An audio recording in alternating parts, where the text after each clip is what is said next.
ચંપાકલી ગાંઠિયા છે ને તે બનાવવામાં બસ થોડું ધ્યાન રાખવાનું હોય છે, જેથી તે ઓઇલ ફ્રી તૈયાર થાય, ખાવામાં ઉપરથી ક્રિસ્પી, ફરસા અને મોંમાં જતાં એકદમ ઓગળી જાય તેટલા નરમ અને મુલાયમ તૈયાર થાય, એકદમ માખણ જેવા મુલાયમ બને. તો જેમના માટે લોટ બાંધવાની પણ થોડી ખૂબી છે અને જ્યારે તેની કુકિંગ પ્રોસેસ કરીએ છીએ ત્યારે પણ થોડું ધ્યાન રાખવાનું હોય છે. તો બહાર કરતાં વધુ ટેસ્ટી, વધુ હેલ્ધી એન્ડ હાઇજેનિક આપણે એકદમ મુલાયમ માખણ જેવા ચંપાકલી ગાંઠિયા તૈયાર કરી શકીએ છીએ. તો ચલો બધી જ ટિપ્સ સાથે આજે માખણિયા ચંપાકલી ગાંઠિયા તૈયાર કરીએ. તો જેમના માટે સૌથી પહેલાં આપણે 4 કપ જેટલો ચાળેલો ચણાનો લોટ લઈશું. તમે અહીંયા બેસન પણ લઈ શકો અને દળાવેલો ચણાનો લોટ પણ લઈ શકો, પણ માપ માટે ઘરમાં રહેલી વાટકી અથવા કપને પહેલાં સેટ કરવું, પછી જ માપ લેવું, જેથી બધી જ સામગ્રી પરફેક્ટ માપથી. હવે સારી ફ્લેવર માટે 1 ચમચી જેટલા આપણે અજમા ઉમેરીશું અને અજમાને જો હાથથી આ રીતે મસળીને ઉમેરવામાં આવે ને તો એકદમ સરસ ફ્લેવર આવે છે. અજમાના તો તમે જેટલા કહો તેટલા ફાયદા ઓછા.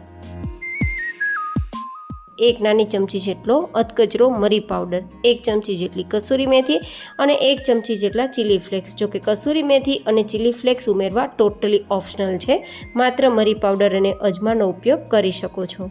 હવે આપણે એક લિક્વિડ તૈયાર કરીશું. તો જેમના માટે લગભગ અડધા કપ અને 100 ml જેટલું આપણે પાણી લેશું. આપણે અહીંયા 500 ગ્રામ જેટલા લોટની સામે માત્ર 100 ml પાણી લેશું, પછી જરૂર મુજબ ઉમેરીશું. 1 નાની ચમચી જેટલું નમક ઉમેરીશું અને 1/4 ટીસ્પૂન જેટલી હિંગ ઉમેરીશું સારા ફ્લેવર માટે. અને અહીંયા અડધી નાની ચમચી જેટલો ખાવાનો સોડા ઉમેરીશું. તમે અહીંયા પાપડ ખાર સોડાનો ઉપયોગ પણ કરી શકો છો, બેમાંથી કોઈ એકનો ઉપયોગ કરી શકો છો.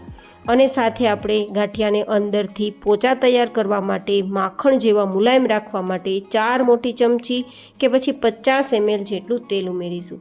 અહીંયા જો વધારે તેલ ઉમેરશો ને તો ગાંઠિયાની ઉપર થોડું તેલ દેખાશે અને જે ગાંઠિયાનો કલર વ્હાઇટ હોય છે ને તે થોડો ક્રીમ બેઝ ઉપર આવશે. તો અહીંયા તેલ એકદમ પ્રમાણમાં ઉમેરવું. હવે આ રીતે તમે વિસ્કની મદદથી સફેદ પાણી ના થાય ત્યાં સુધી આપણે ચલાવવાનું છે.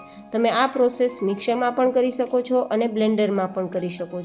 હવે આ બધું જ પાણી પહેલાં ઉમેરી દેવાનું છે. પાણી ના વધે તે ખાસ જોવાનું, જેથી આપણે અહીંયા પહેલાં થોડું જ પાણી બનાવવાનું, પછી આપણે જરૂર મુજબ સાદું પાણી ઉમેરી શકીએ. પણ પહેલાં આટલું પાણી ઉમેર્યા બાદ બધું પહેલાં મિક્સ કરવાનું અને રોટલીનો કેવો લોટ હોય તેવો લોટ તૈયાર કરવાનો. બહુ વધારે કડક પણ નહીં અને બહુ વધારે નરમ પણ નહીં. તો આ નાની મોટી ટિપ્સ લોટ બાંધવામાં ધ્યાન આપવાની. હવે આપણે જરૂર થોડી લાગી છે પાણીની, તો 2 ચમચી જેટલું પાણી હું ઉમેરું છું. ચણાના લોટમાં વધારે પાણી ઉમેરવાની જરૂર નથી રહેતી, તો એકદમ થોડું પાણી ઉમેરવાનું, પછી જરૂર લાગે તો ફરીથી ઉમેરવાનું. બસ આ રીતે પાણી જરૂર મુજબ ઉમેરવાનું અને રોટલી જેવો લોટ તૈયાર કરવાનો. તમારે કેટલું પાણી જોશે તે લોટની ક્વોલિટી ઉપર અને ક્વોન્ટિટી ઉપર ડિપેન્ડ રહેશે.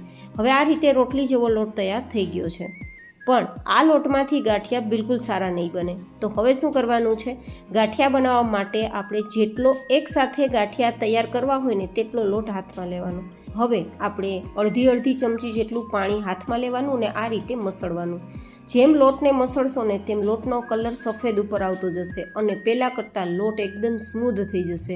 જેવું તમે લોટને પ્રેસ કરશો ને તો તમારી આંગળી લોટમાં ખૂંચી જશે. આટલો નરમ લોટ, વધારે સોફ્ટ નથી કરવાનો, પણ આટલો નરમ તો કરવાનો જ છે કે તમે એકદમ સરસ મુલાયમ ગાંઠિયા તૈયાર કરી શકો. અત્યારે લોટનો કલર અને ટેક્સચર જુઓ, પહેલાં કરતાં કલર પણ બદલી ગયો છે અને ટેક્સચર એકદમ સોફ્ટ થઈ ગયું છે. તો હવે આ લોટમાંથી ગાંઠિયા તૈયાર કરશો ને તો ગાંઠિયા એકદમ ફરસા, ક્રિસ્પી અને મુલાયમ તૈયાર થશે અને કલર પણ એકદમ સફેદ આવશે.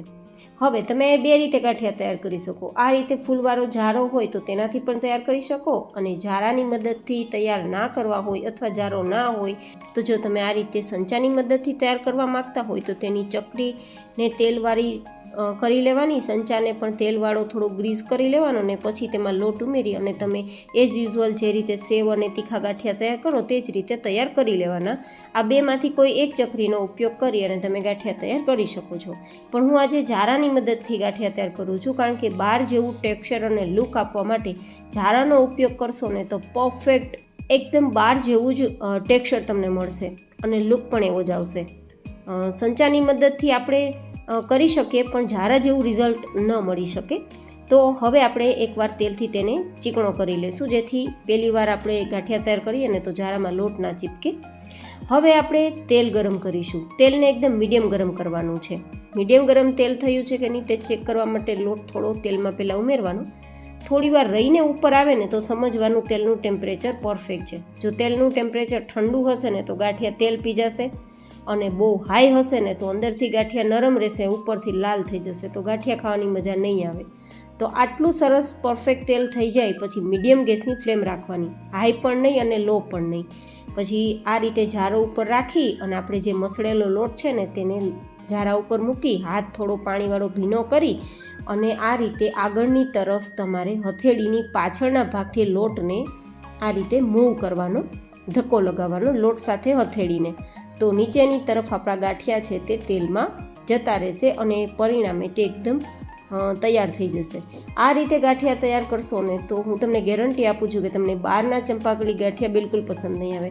કારણ કે બહાર જનરલી તેલ પીધેલા ગાંઠિયા હોય છે, કલર પણ એકદમ થોડો ડાર્ક આપેલો હોય છે અને એટલા બધા ફરસા નથી લાગતા જેટલા આપણે ઘરે તૈયાર કરેલા હોય છે.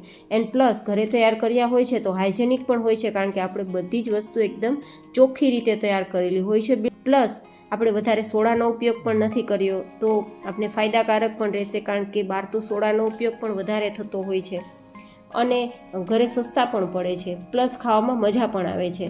તો જો તમે ઘરની આવી વસ્તુઓ તૈયાર કરીને ખાવા માગતા હોય તો આ બેસ્ટ વે છે, તમે તૈયાર કરી શકો આ રીતે. હવે તમે જારાને થોડો થપથપાવી અને બહાર કાઢી અને પછી મીડિયમ ગેસની ફ્લેમ પર આ ગાંઠિયાને ઉપર નીચે ચલાવતું જવાનું, જ્યાં સુધી આ ગાંઠિયામાં રહેલા બધા જ બબલ્સ છે તે બેસી ના જાય ને ત્યાં સુધી ગાંઠિયાને બહાર નથી કાઢવાના. આ બધા જ બબલ્સ બેસી જાય ને પછી આપણે આ રીતે ગાંઠિયાને જારા સાથે ઉપર નીચે ગાંઠિયાને ચલાવી અને અવાજ સાંભળવાનો. ગાંઠિયાનો અવાજ જારા સાથે અથડતા થોડો ક્રિસ્પી અવાજ આવશે. એ આવે ને તો સમજવાનું ગાંઠિયા પરફેક્ટ તૈયાર થઈ ગયા છે. તો પછી બહાર કાઢી લેવાના. તમે જોઈ શકો છો બહાર કાઢતા જ એકદમ સફેદ કલર છે, બિલકુલ ઓઇલવાળા એટલે કે તેલ પીધેલા નથી, પ્લસ એકદમ ક્રિસ્પી અને ફરસા છે. જો